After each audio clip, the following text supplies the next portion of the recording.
and incomparable experts. I'm Michael Smerconish. Let's get started.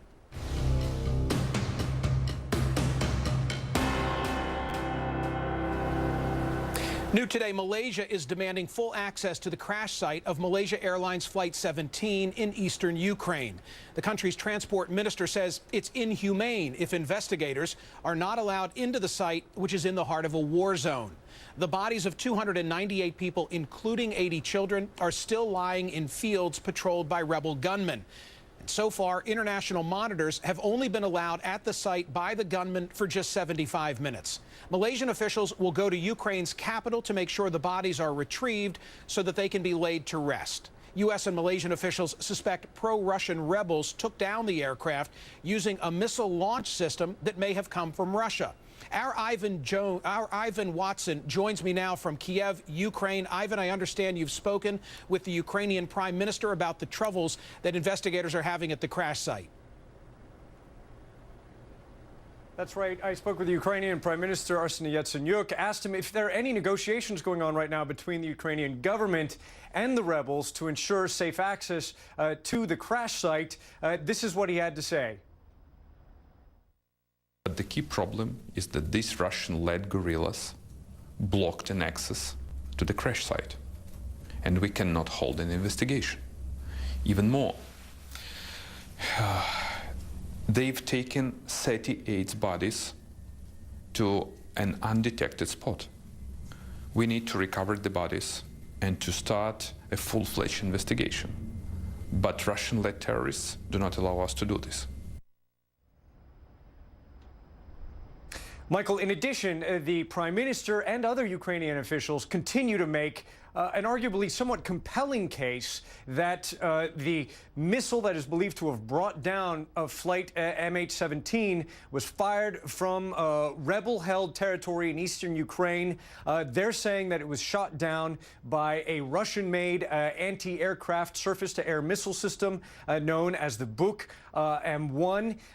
The head of counterintelligence of the main intelligence agency here has said there were 3 such systems on Ukrainian territory that had been brought from Russia in recent days and have since been taken back from Ukrainian territory to Russia. He went one step further, accusing Russians of firing the missile that brought down the plane. We can't confirm those allegations, and the Russians and the rebels have denied them. Michael.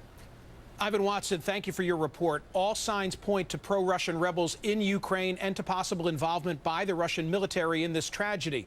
Was it a tragic mistake intended to strike a Ukrainian military plane or a calculated plan to attack a commercial airline?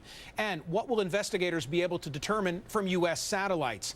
My next guests will help take us through the story. Lieutenant Colonel Dan Hampton is a highly decorated fighter pilot whose job it once was to intentionally draw fire from surface-to-air missiles.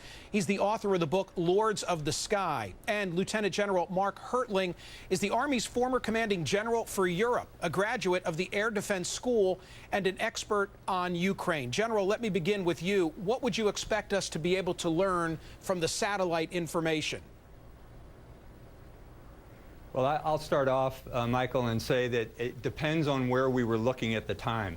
If a satellite is focused on an area, we certainly can gain a lot of intelligence, but it's not an unblinking eye, so it would really have had to have been located in that vicinity to determine some of the specifics of the things we're looking for. If it was, we will certainly see a heat signature from the missile launch. We could see trajectories potentially, and of course we might be able to see the explosion. Reported from European Command was that there were a few AWACS in the sky over Poland at the time, but they don't think that could have observed some of the things that were going on near the Ukraine border. General, what level of sophistication is required to operate the Buk weaponry? And obviously what I'm trying to get to is whether there was direct Russian involvement here. Yeah, well, I think Dan will tell you a lot about that since he had to fight against that.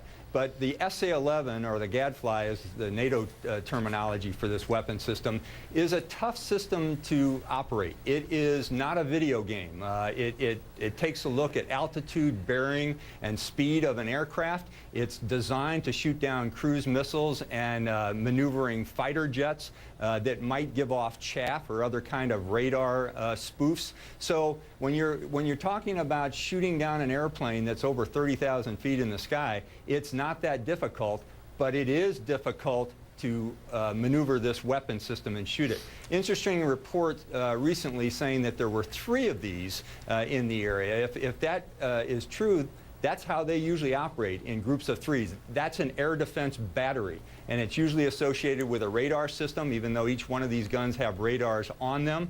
But they like to operate in groups of 3 because they give each other cover. Colonel Hampton, you were a part of the elite Wild Weasels. Your planes were the first that would be sent into enemy territory. Your mission was to draw enemy fire from this type of a weapons system. You're the perfect person for me to ask. What do you expect that the pilot of that commercial airliner would have known, would have felt, would have sensed, if anything, when that missile was headed in his direction? Michael, my guess, and again, this is just my opinion, I don't think he ever saw it coming. He wouldn't have been looking for it. The weather was kind of spotty. If you don't see it launch on the ground and you don't have the equipment on board that tells you that it launched, you're probably not going to see it. Besides, he's a commercial airline pilot. He's not a military pilot, so he wasn't looking for it anyway. And the trajectory that this thing flies up from below, and it's designed to proximity fuse and explode beneath an aircraft, not necessarily hit it, probably came straight up from underneath him. And the visibility from the cockpit of a 777 downward anyway isn't very good. So he probably never knew what hit him.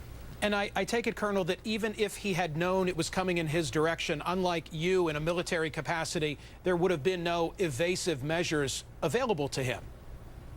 Yeah, that's right. You're not going to maneuver an airliner the way that a fighter would, and he's got no chaff, he's got no jamming pod, nothing like that the general mentioned that could be used to decoy a missile.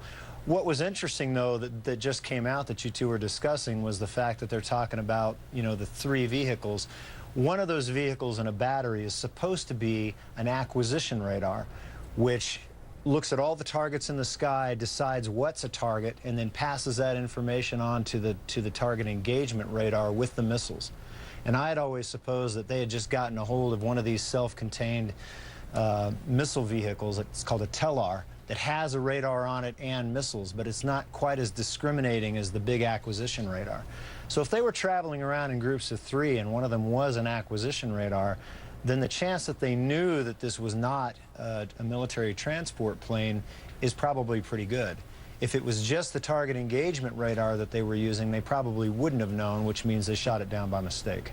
And General, to the Colonel's point, I'm trying to understand what someone on the ground would have been able to discern, if anything, to the naked eye, for example, as to whether they were looking at a civilian or military aircraft. At 30,000 feet, you're going to see an airplane, Michael. We're talking a lot of conjecture here, but this is a very complex operation. As Dan said, if this is just one vehicle that's shooting based on its self-contained radar, all they're going to get is a target track after they paint with their radar. As he said, if it is true that there was a radar acquisition, they could tell a lot more about the type of airplane it is just by the size and the way it's flying. But that's a lot of conjecture right now. All we know, and truthfully, we don't even know that this is what shot it down with 100% certainty. It certainly appears that way.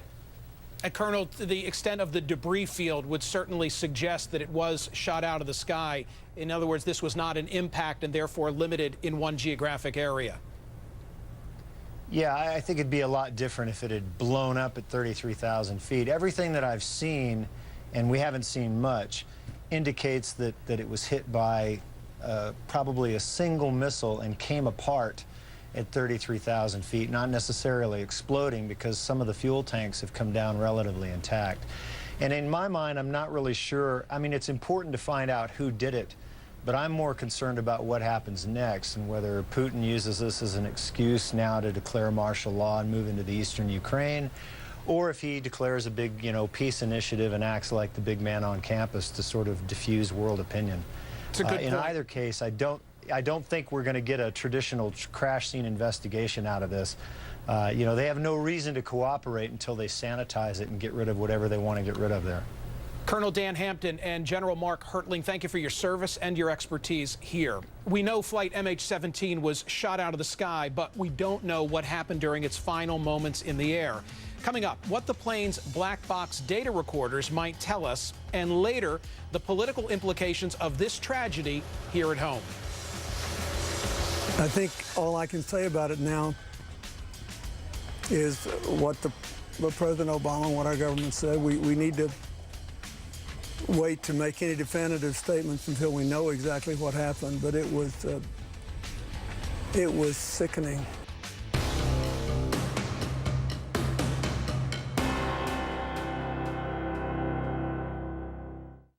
That's a man interviewing for a job. No, not that one. That one. The one who seems like he's already got the job because he studied all the right courses from the get-go. Oh yeah, you got the job. And that's an accountant, a mom, a University of Phoenix scholarship recipient who used our unique, scratch that, awesome career planning tool. And that's a student working late with a day job, taking courses aligned with the industry he's aiming to be in. Ready to build an education around the career that you want? Let's get to work. Every day, your mouth is building up layer upon layer.